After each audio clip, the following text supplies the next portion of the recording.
up guys, and welcome to my video. Now this is just a small little video just because I thought it might be interesting for you to actually know how I review games. Now, unlike all these top reviewers, I'm not quite big enough to actually get the game sent early, which is why you might have to wait a couple of days or even a week until you get my review of a game. But when I do get a game, I always make sure I finish it.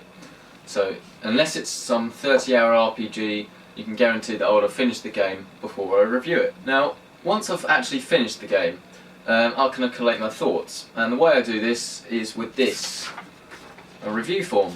Now this I made myself, and obviously anyone can do it, but it just categorises different features of the games on what they should be graded on. There are 8 different categories, and in these categories there are 4 different sub-questions. And if they meet the criteria, they get a tick, and if they don't, they get a cross. And every tick makes a mark, and they get a score out of 32, and then this score is the review score. Although I might change it depending on personal opinion from time to time, but that hasn't happened so much. But that's just to make sure that if I really feel a game like Dishonored that I just didn't quite like as much as I should have done, then it takes my just feeling into account rather than just plain criteria. But the categories are presentation and accessibility, story, graphics, sounds, gameplay, lifespan, innovation, and PC features. I won't go through all of these different questions because that might take a while, but some of the PC features are things like DXX, DX11 features present, but then you've got things like the story, you've got does it have a good opening, does it have a good ending, and then there's a lot of, the point is that each game gets treated fairly, each game gets graded fairly, and that each game gets a score that it deserves. Once I've actually collated all the answers, you can see here this was the DMC review. You can see that it got a raw score of 29 out of 32.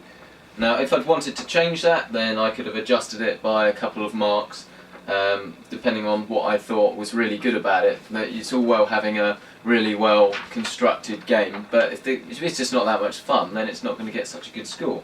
But DMC, the score stayed, and it did get a score of 29 out of 32, or 90%. This is just a little comment section, so when I'm doing my review I will focus on these things. So I've got a positive section and a negative section. So for DMC, I thought it had great visuals, it runs great, it had a great story, great characters, and it was funny and it was entertaining. And on the negative side, the story was a little bit short, and the bosses were a bit hit and miss about how fantastic they were. Obviously that's only a few comments, and I will just focus on those points, but I'll go through the whole thing in my review. So, that is how I review a game. My next review, whatever comes out next, might be SimCity. Whatever comes out next, I think I'm going to get, so I'll be doing some reviews. So I appreciate the support guys, and if you could, just keep watching my reviews and, like or dislike, and tell me why. There's no point just, disliking it and then not telling me why. Because if you genuinely want better content, then just let me know and I'll improve where I can. Your comments really are appreciated and they are taken into account. Thank you for watching this short little video on how I review games, and I will see you next time.